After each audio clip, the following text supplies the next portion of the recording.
మనతోటి బండ్లమూడి రోజారాణి గారు ఉన్నారు, వైఎస్ఆర్ కాంగ్రెస్ పార్టీ రాష్ట్ర మహిళా కార్యదర్శి. రోజారాణి గారు గుడ్ మార్నింగ్ అండి.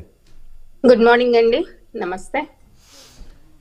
సిద్ధం వైఎస్ఆర్ కాంగ్రెస్ పార్టీ ప్రజల్లోకి అయితే ఖచ్చితంగా వెళ్తుంది, దాంట్లో ఎలాంటి అతిశయోక్తి లేదు. విడతల వారీగా అభ్యర్థులను ప్రకటించుకొని పోతుంది. బహుశా అభ్యర్థులు బలవంతులా బలహీనలా అనేది ఎలక్షన్ తర్వాత ప్రజలు నిర్ణయిస్తారు. ఇప్పుడైతే వీళ్ళు బలహీనులు, వీరు గెలవరు, వీరు ఓడిపోతారని చెప్పేసి ఎవరైతే జడ్జి అయితే చేయలేము.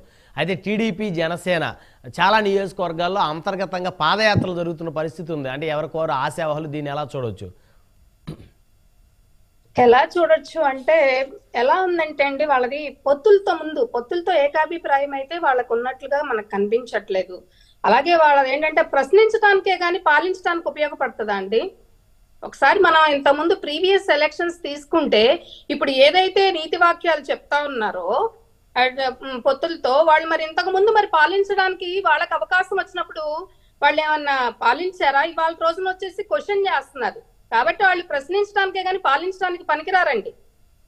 మరి సిబిఎన్ కున్న విజన్ ఏమో పవన్ కున్న చరిష్మాని సిబిఎన్ ఉపయోగించుకోవడానికి వాళ్ళిద్దరికి పనికి వస్తుంది, కానీ ఆంధ్ర రాష్ట్రాన్ని డెవలప్ చేయడానికి అయితే పనికిరాదు అనుకోండి. మరి 2014లో వాళ్ళకే కదా అవకాశం వచ్చింది. ఇంతకు ముందు పూర్వం 224 సీట్లు ఉన్నటువంటి తెలుగుదేశం పార్టీని మన 2019 ఎందుకంటే 23 సీట్లు ఇచ్చి జనాలు కూర్చోబెట్టారు. ఎందుకండి? చంద్రబాబు నాయుడిని 224 సీట్లు ఉంది ఎన్టీఆర్ ఉన్నప్పుడు. మరి అలాంటిది వాళ్ళ రోజున 23 సీట్లతో కూర్చోబెట్టారు పబ్లిక్. మళ్ళీ పెరగొచ్చేమో కదా మేడం ఆ సీట్లు. అదేనండి నేను చెప్తున్నాను. ఇప్పుడు జగన్మోహన్ రెడ్డి గారి ప్రభుత్వం గురించి ఆయన చేసుకుంటూ వస్తున్న దాని గురించి అసలు అభివృద్ధి లేదు, అది ఇది అని చెప్పి మాట్లాడుతా ఉన్నప్పుడు ముందు అసలు వాళ్ళకి పొత్తులు కరెక్ట్ గా ఉన్నాయా, ఆ లిస్టులు ముందు ఎందుకు పెట్టారో బయటికి అని చెప్పేసి మాట్లాడుతున్నప్పుడు ఎవరి స్ట్రాటజీ వాళ్ళదండి. ఒకసారి ఎలక్షన్స్ లోకి కానీ లేదా ఒక గేమ్ లోకి వెళ్తున్నప్పుడు ఎవరి స్ట్రాటజీ వాళ్ళకు ఉంటది, ఆ దీంతోనే వాళ్ళు ముందుకెళ్తారు. అంతేగాని అక్కడాలను ఇక్కడ తీసుకొస్తున్నారు, ఇక్కడాలను అక్కడ పెడుతున్నారు అని చెప్పేసి మాట్లాడతామంటే అది కాదు కదా డిస్కషను. రేపు ఎలక్షన్స్ లోకి ఎలా వెళ్తాము, ఎన్ని స్థానాలతో మనం గెలుస్తాము, అలాగే మనం ఏ పారామీటర్స్ తో మనం వెళ్తున్నాము, పబ్లిక్ లోకి మనం ఏం చేస్తామనే హామీలతో మనం వెళ్తున్నాము, ఇది ఇంపార్టెంట్. కానీ ఒకళ్ళొకళ్ళు దూషించుకుంటూ పర్సనల్ అసాసినేషన్ చేసుకుంటూ లేకపోతే వైఎస్ఆర్ టీపీలో ఆ వ్యక్తిని తీసుకొచ్చి వాళ్ళ రోజున ఇక్కడ దింపి మళ్ళీ కాంగ్రెస్ గురించి ఆవిడ వచ్చి వాళ్ళ రోజున స్పెషల్ స్టేటస్ అంటది, రైల్వేజీ గురించి రకరకాలు మాట్లాడుతున్నారు. అసలు ఇవన్నీ ఆవిడ అడగాల్సింది కాంగ్రెస్ ని, వైఎస్ఆర్సీపీ కాదండి. ఆవిడ కాంగ్రెస్ ని అడగాలి ఇవన్నీ, ఎందుకంటే వాళ్ళు కదా హామీలు ఇవ్వాల్సింది మనకి. అట్లా అనుకుంటే మరి ఇప్పుడు జగన్ కున్న డెసిషన్ మేకింగ్ క్లారిటీ వీళ్ళకి ఉన్నాయి అంటారా? రోజారాణి గారు ఒక్క విషయం స్ట్రైట్ గా మాట్లాడదాం. మీరు వైఎస్ఆర్ కాంగ్రెస్ పార్టీ సంబంధించి రాష్ట్ర మహిళా కార్యదర్శి జగన్మోహన్ రెడ్డి గారు ఇద్దరు చెల్లెళ్ళు ఆయన మీద తిరుగుబాటు చేస్తున్న తర్వాత రాష్ట్రంలో ఉన్నటువంటి మహిళలు జగన్మోహన్ రెడ్డి గారిని నమ్మే పరిస్థితి ఏ విధంగా ఉంటుంది మేడం? అసలు ఏంటండి అంటే వాళ్ళ రోజున మేము జగన్మోహన్ రెడ్డి గారి ఫ్యామిలీ గా మేము ఏం కన్సిడర్ చేయట్లేదు. ఒక ఆవిడేమో తండ్రిని చంపిన కూతురు నర్రెడ్డి సునీత గారు, ఇంకొక ఆవిడేమో తండ్రిని బజారు పాలు చేస్తున్నటువంటి కూతురు ముర్సుపల్లి షర్మిల గారు. ఇవాళ రోజున ఎవరో వచ్చేసి స్క్రిప్ట్ ఇస్తే చదువుతూ ఊడిగం చేస్తున్నారు ఆవిడ.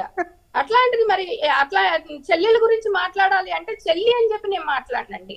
ఏదైతే అసాసినేషన్ చేస్తున్నారో మా గవర్నమెంట్ గురించి వాళ్ళ గురించి నేను మాట్లాడతాను. అటు వైఎస్ఆర్ అంటే జగన్మోహన్ రెడ్డి గారి చెల్లెళ్ళు అనేది దయచేసి మీరు సంబోధించకండి. ఇప్పుడు వాళ్ళని ప్రత్యర్థులుగానే మేము చూస్తాము. ఏదైతే వాళ్ళు మాట్లాడుతున్నారో ఇవాళ వాళ్ళు వచ్చి మాట్లాడుతున్నవి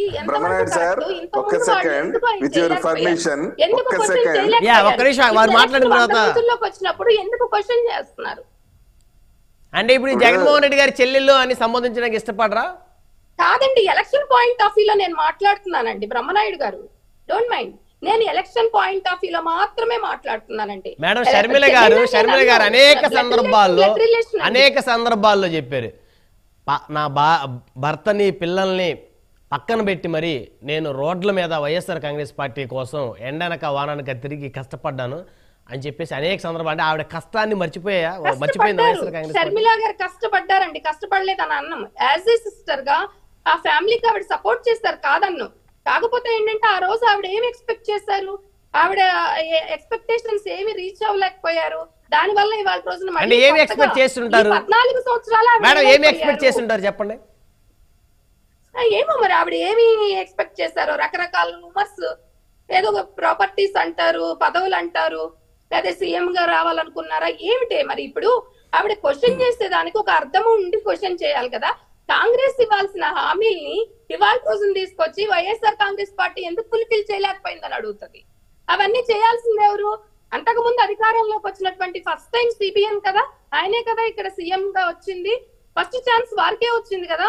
మరి ఎందుకు అమరావతిని మరి 1000 కోట్లకి అలాగా అది ఒక బిజినెస్ లాగా ఎందుకు చేస్తారు? ఇప్పుడు మీరే చెప్పారు కదా మేడం, 23 సీట్లకే వారిని పరిమితం చేశారని. ఆ రోజు వారు చేయలేకపోవడం వల్ల ప్రజలు వారిని పరిమితం చేశారు. ఆ ఎపిసోడ్ అయిపోయింది. వైసీపీ అధికారంలోకి వచ్చి 4.5 సంవత్సరాలు దాటిపోయింది. మళ్ళీ చంద్రబాబు నాయుడు గారు ఫెయిల్యూర్స్ ఎత్తి చూపుతారు. ఇంకొక 10 సంవత్సరాల తర్వాత కూడా 2014లో చంద్రబాబు గారి ఫెయిల్యూర్ గురించి ఎత్తి చూపుతారా మీరు? నో నేను ఎత్తి చూపట్లేదండి. ఇవాళ రోజున 40 years ఇండస్ట్రీ ఎక్స్పీరియన్స్ ఉన్నటువంటి వ్యక్తి చంద్రబాబు నాయుడు గారు అని మనం అనుకుంటున్నప్పుడు, ఫస్ట్ అవకాశం వారికి వచ్చినప్పుడు వారు ఎందుకు చేయలేదు, ఈ విధంగా ఇప్పుడు అంటున్నారు అన్న. ఇప్పుడు కమ్ టు ద పాయింట్. మనకి జగనన్న వచ్చిన తర్వాత ఈ 5 years లో 2.5 years కోవిడ్ కి తీసేసేయండి. ఆ తర్వాత ఉంది మనకి టైం ఎంత, 2 years ఆడ్లీ. తర్వాత ఎలక్షన్స్ మూవ్మెంట్ వచ్చేసింది.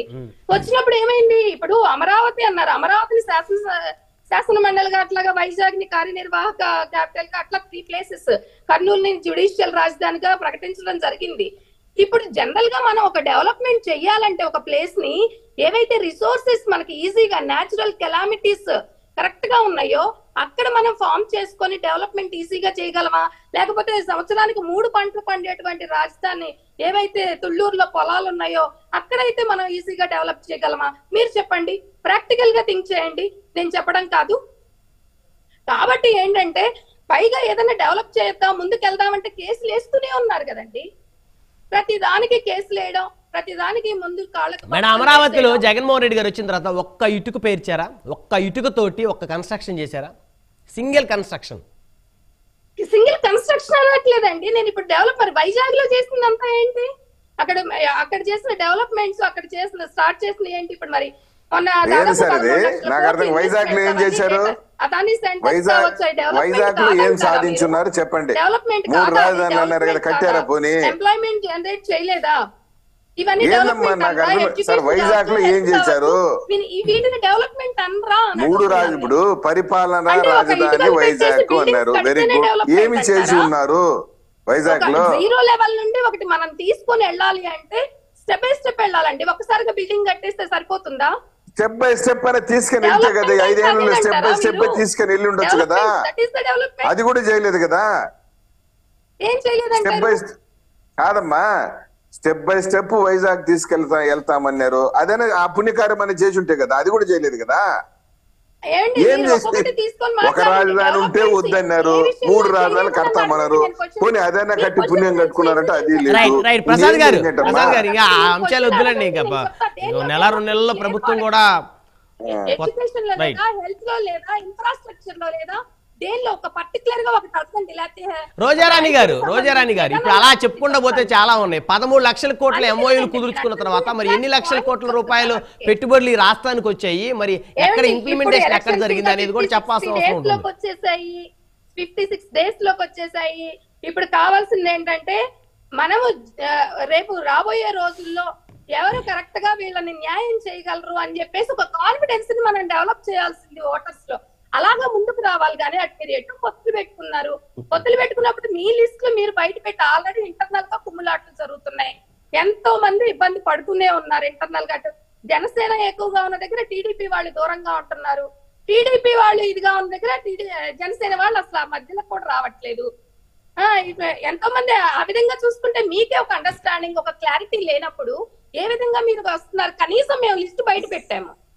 ఇవాళ రోజున 4-5 లిస్టులు 6 లిస్టులు మేము బయటకు. ఇప్పుడు మీరు విడతల వారీగా పెట్టాలి మేడం లిస్టు. వాళ్ళు ఒక్కసారి 170 స్థానాలు ఒకసారి రిలీజ్ చేయడానికి సిద్ధంగా ఉన్నారు.